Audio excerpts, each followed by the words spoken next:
പുനരുത്ഥാനത്തിൽ വിശ്വസിക്കുന്ന ഏവർക്കും ഈശോമിശിഹായ്ക്ക് സ്തുതിയായിരിക്കട്ടെ.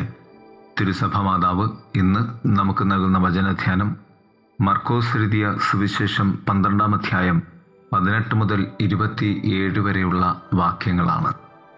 സദുക്കായർ അവനെ സമീപിച്ച് ചോദിച്ചു, ഗുരു, ഒരുവൻ സന്താനമില്ലാതെ മരിക്കുകയും ഭാര്യ ജീവിച്ചിരിക്കുകയും ചെയ്യുന്നുവെങ്കിൽ അവൻ്റെ സഹോദരൻ അവളെ ഭാര്യയായി സ്വീകരിച്ച് അവന് വേണ്ടി സന്താനങ്ങളെ ഉൽപ്പാദിപ്പിക്കണമെന്ന് മോശ എഴുതിയിട്ടുണ്ട്.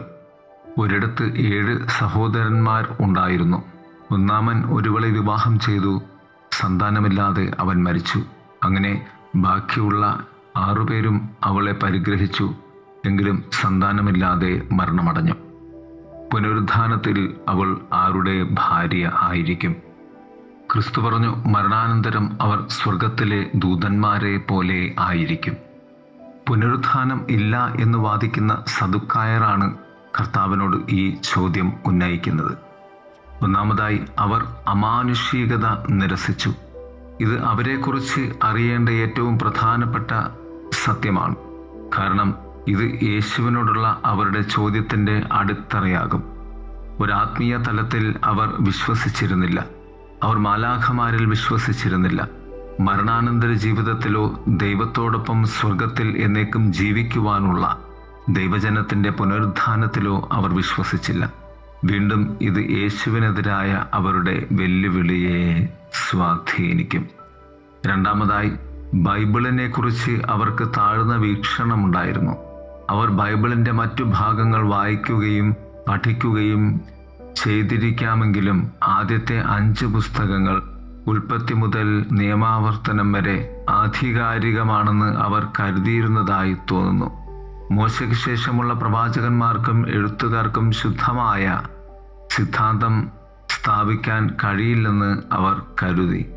തിരുവെഴുത്തുകളെ അത്യധികം ആദരിക്കുന്നതിന് പകരം അവർക്ക് ബൈബിളിനെ കുറിച്ചുള്ള താഴ്ന്ന വീക്ഷണമായിരുന്നു.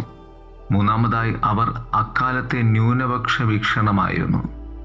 എന്നാൽ പൗരോഹിത്യ അധികാരത്തിൻ്റെ ഏറ്റവും ഉയർന്ന സ്ഥാനങ്ങളിലുള്ളവർ ജനങ്ങൾ അവരോട് വിയോജിച്ചു. നല്ല വിദ്യാഭ്യാസം നേടിയിട്ടും അമാനുഷികമായ എന്തിനേയും സംശയിക്കുന്നവരായ അവർ മതപരമായ വരേണ്യ വർഗമായി മാറി. സദുക്കായരുടെ സാങ്കല്പിക തലം. അവരുടെ മുഴുവൻ സാങ്കല്പിക സാഹചര്യവും ലേവിറേറ്റ് വിവാഹം എന്ന പഴയ നിയമ സമ്പ്രദായത്തെ അടിസ്ഥാനമാക്കിയുള്ളതായിരുന്നു. ഇതിന് ലേവ്യരുമായി യാതൊരു ബന്ധവുമില്ല.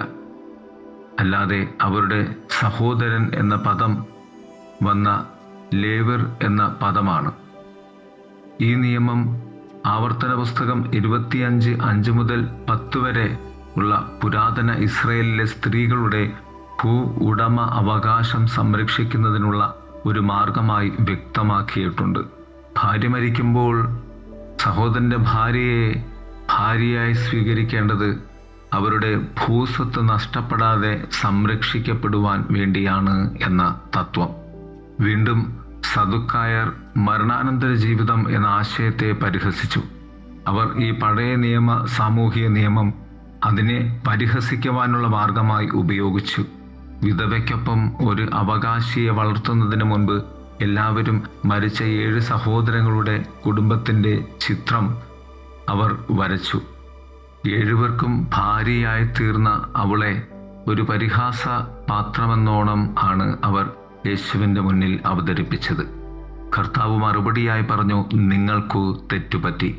അതിനു കാരണം തിരുവെഴുത്തുകൾ ദൈവത്തിൻ്റെ ശക്തി നിങ്ങൾ അറിയാത്തത് കൊണ്ടാണ് എന്ന്.